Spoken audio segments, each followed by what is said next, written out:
इसका नाम फतेह खान नहीं है, इसका नाम फतेह राम है। आज जो आदमी अलग पार्टी बुला रहा है वो जाटों का आदमी है। 40 साल तक यहाँ से मुसलमान एमएलए नहीं जीतेगा। ये मुसलमान दिमाग से बात निकाल। भारतीय जनता पार्टी को हमेशा वोट ईसाई होकर के केवल मुसलमान नहीं देते। बाड़मेर कांग्रेस के दिग्गज नेता और पूर्व मंत्री अमीन खान ने अपनी चुनावी सभा में भाषण के दौरान भाजपा के साथ साथ अपनी ही पार्टी कांग्रेस पर भी नाराजगी जता दी और बड़े सवाल खड़े कर दिए। उन्होंने अपने भाषण में कहा कि मुसलमान हमेशा से कांग्रेस के लिए वफादार रहे, मगर कांग्रेस ने मुसलमान के हक के लिए कभी कोई आवाज नहीं उठाई और जिसके चलते देश में मुसलमानों की स्थिति दलितों से भी खराब है। अमीन खान यही नहीं रुके, उन्होंने विधानसभा चुनाव में उनके खिलाफ चुनाव लड़े पूर्व कांग्रेस जिला अध्यक्ष फतेह खान पर भी जमकर निशाना साधा। और जो विधानसभा में आपने जाति का ग्रुप अलग अलग चलाया धंधा, वो चला तो अपन हार जाएंगे। अभी भी मैं आपको बात सुनाऊं, राजस्थान पूरे में 40-41 जिला कांग्रेस कमेटी है। जिला कांग्रेस कमेटी का अध्यक्ष कहीं से भी कांग्रेस उम्मीदवार के खिलाफ चुनाव नहीं लड़ा। बाड़मेर जिला अध्यक्ष कांग्रेस का चुनाव लड़ा और वो आज इस मीटिंग में उसके आदमी एक भी नहीं है, न खुद है। वो कल मीटिंग वो अलग बुला रहा है। तो आप सीधी मान लो यहाँ 2 ग्रुप कांग्रेस के हैं और ये 2 ग्रुप आज तक नहीं रहेंगे, अगले 40 सालों तक रहेंगे। 40 साल तक यहाँ से मुसलमान एमएलए नहीं जीतेगा। ये मुसलमान दिमाग से बात निकाल रहे, क्योंकि मुसलमान इस सीट से 22% है। 78% यहाँ के वोटर हिंदू है। मुसलमानों में चाहे छोटा भी एक ग्रुप अलग हो गया तो हिंदू इतने बेवकूफ नहीं है जो आप मुसलमान को वोट डालें। कोई नहीं डालेगा। मुसलमानों से तो ये सीट चली गई न मिलेगी। मेरा तो भाई उम्र के लिहाज से भी आगे कोई चुनाव नहीं लड़ना, न लड़ूंगा और आगे वाले चुनाव तक हम रहेंगे कि न रहेंगे। हमने हमारी उम्र सन 55 से कांग्रेस के सदस्य हैं और आज तक कांग्रेस पार्टी में रहे हैं और दूसरी पार्टी में हम एक दिन भी नहीं गए हैं और आज भी हम चाहते हैं कि हमारा कांग्रेस उम्मीदवार जीत जाए। आज जो आदमी अलग पार्टी बुला रहा है वो जाटों का आदमी है। चुनाव प्रचार में जगह जगह कहा है कि ये जाटों का है, इसका नाम फतेह खान नहीं है, इसका नाम फतेह राम है। ये अगर नहीं किसी ने कहा है तो मेरे से पूछ लीजिए। तो आपके ये फतेह राम तो ग्रुप खड़ा करेगा और शिव कॉन्स्टिट्यूंसी की हालत अच्छी नहीं रहेगी। मैं आगे आपको इतना कहना चाहता हूँ, कांग्रेस पार्टी और भारतीय जनता पार्टी का मुकाबला है। निर्दलीय चाहे कोई भी जीतो चाहे हारो, आखिर बीजेपी है। और यहाँ पर भारतीय जनता पार्टी को हमेशा वोट ईसाई होकर के केवल मुसलमान नहीं देते, बाकी आप सब लोग देते हो। आजमाइश के तौर पे देते हो, अदावती भी देते हो और अपने स्वार्थ के लिए भी देते हो। और आज दुखी भी सबसे ज्यादा इस जिले में, इस देश में मुसलमान है। कांग्रेस का अभिन्न अंग ये जात है और सबसे ज्यादा दुखी ये है।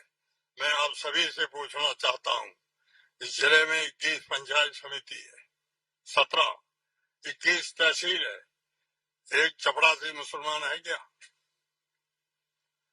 तो देश आजाद को आज 80 साल हो गए हैं। जिस देश में चपरासी नहीं जिले में बन सकता तो उनकी क्या औकात है? ये तो मुसलमानों की औकात रही है और अब धीरे धीरे थोड़े थोड़े मुसलमानों में पड़े हैं। इसलिए मुसलमान भी विचार करते हैं कि अपना वोट ये खालसा का मानते हैं कि मुसलमानों के लिए कोई दूसरा रास्ता नहीं है, ये जाएंगे कहाँ? और ये तो वोट कांग्रेस को ही देंगे। ये काम हुआ चाहे न हुआ परवाह मत करो, दूसरा न राजी करने की कोशिश करो।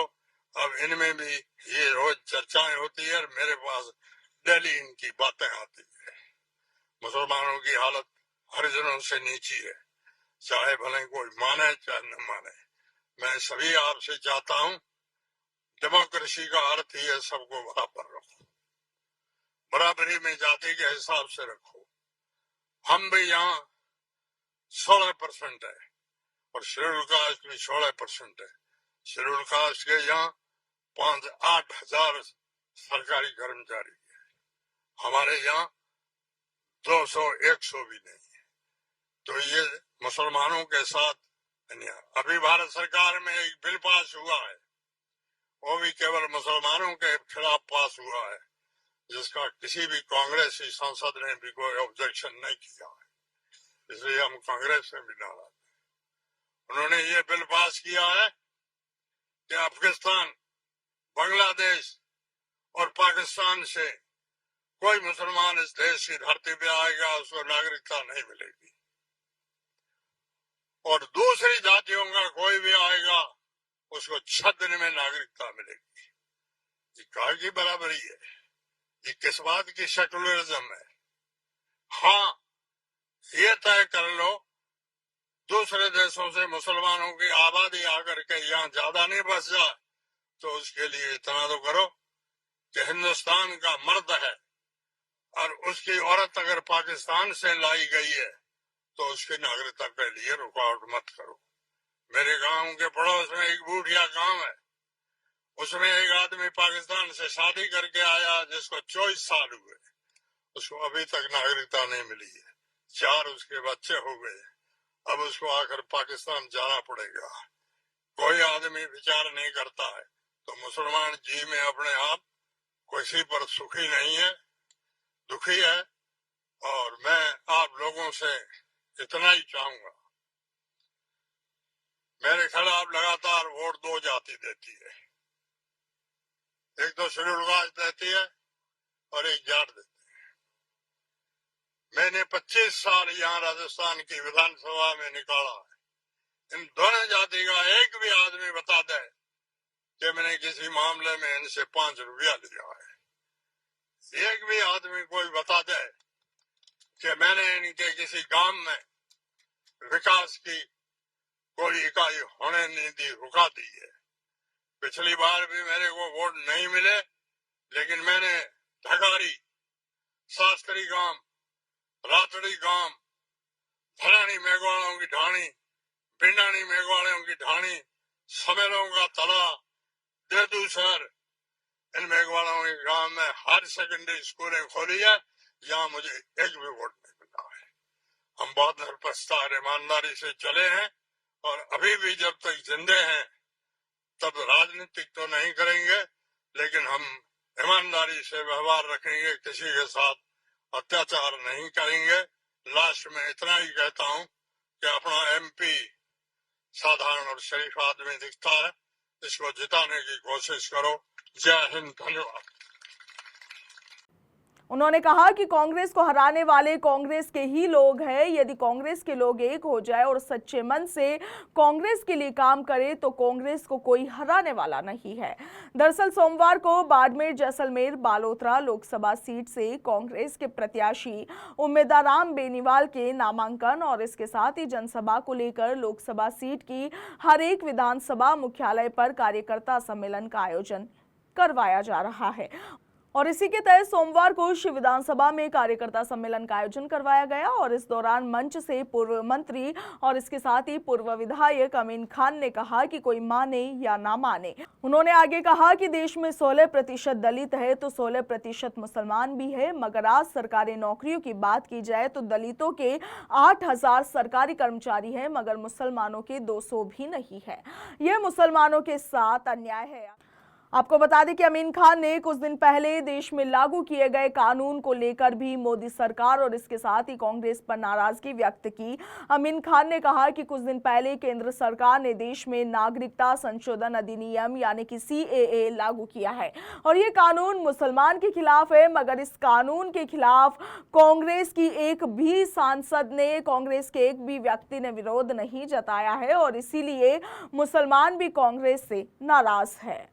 आपको बता दें कि अमीन खान बाड़मेर जिले की शिव विधानसभा सीट से 5 बार विधायक रह चुके हैं और इसके साथ ही प्रदेश में कैबिनेट मिनिस्टर भी रहे हैं। अमीन खान का बाड़मेर जैसलमेर की राजनीति में खासा वर्चस्व माना जाता है। 2023 की विधानसभा चुनाव में अमीन खान शिव से कांग्रेस के टिकट लाने में कामयाब रहे थे और इसके बाद इस सीट से टिकट की दावेदारी कर रहे कांग्रेस जिला अध्यक्ष फतेह खान ने बगावत करते हुए निर्दलीय चुनाव लड़ा था और इसके बाद आप देखिए कि अमीन खान लगातार किसी भी मंच से फतेह खान पर जुबानी हमले का मौका नहीं चूक रहे हैं।